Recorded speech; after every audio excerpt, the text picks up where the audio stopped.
നടുവേദന ഉള്ള ആൾക്കാർക്കുള്ള ഒരു വീഡിയോ ആണിത്. പ്രത്യേകിച്ച് MRI സ്കാൻ എടുത്തതിന് ശേഷം നിങ്ങളുടെ MRIയിൽ ഡിസ്ക് ബൾജ് എന്ന് മെൻഷൻ ചെയ്തിട്ട് നിങ്ങളുടെ നടുവേദന കാരണം ഡിസ്ക് ബൾജ് ആണെന്ന് വിശ്വസിച്ചിരിക്കുന്നവർക്ക് 5-10 വർഷം കൂടെ നിൽക്കുന്ന ഡിസ്ക് ബൾജ് നമ്മുടെ നട്ടലിന്റെ ഇടയിൽ കാണുന്നതിനെയാണ് ഡിസ്ക് എന്ന് പറയുന്നത്. നമ്മുടെ നട്ടല് നല്ല രീതിയിൽ കംപ്രസ് ആയി കഴിഞ്ഞ് ഇങ്ങനെ ഒരു ബൾജായി ആ ഞരമ്പിൽ വന്ന് തട്ടി നിൽക്കുന്ന ഒരു അവസ്ഥയിലാണ് നമ്മൾ ഡിസ്ക് പ്രൊലാപ്സ് എന്ന് പറയുന്നത്.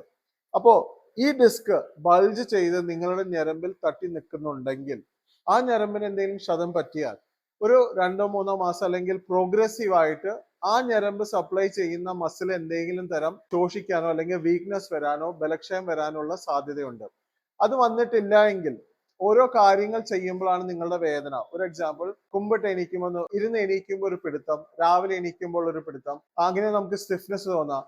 ഇതൊന്നും തന്നെ നിങ്ങളുടെ ഡിസ്ക് ബൾജ് കൊണ്ടുണ്ടാവുന്ന നടുവേദനയല്ല. എൻ്റെ അടുത്ത് ഒരുപാട് പേഷ്യൻസ് വരുന്നുണ്ട്. 10 വർഷം മുന്നത്തെ MRI സ്കാനിൽ ഡിസ്ക് ബൾജ് ഉണ്ട് എന്ന് പറഞ്ഞത് കൊണ്ട് ഇപ്പോഴും അത് അവരുടെ നടുവേദന കാരണം ഡിസ്ക് ബൾജ് ആണെന്ന് വിശ്വസിക്കുന്നവർ. ഇത്രയും വർഷത്തെ ഡിസ്ക് ബൾജ് ചെയ്ത് നിങ്ങളുടെ നെർവിനെ കംപ്രസ് ചെയ്തിട്ടുണ്ടെങ്കിൽ ആ നെർവ് പോകുന്ന മസിലിന് തീർച്ചയായിട്ടും വീക്ക്നെസ് ഉണ്ടായിരിക്കണം. അല്ലെങ്കിൽ നിങ്ങളുടെ നടുവേദന കാരണം നീർക്കെട്ടാണെന്ന് മനസ്സിലാക്കുക.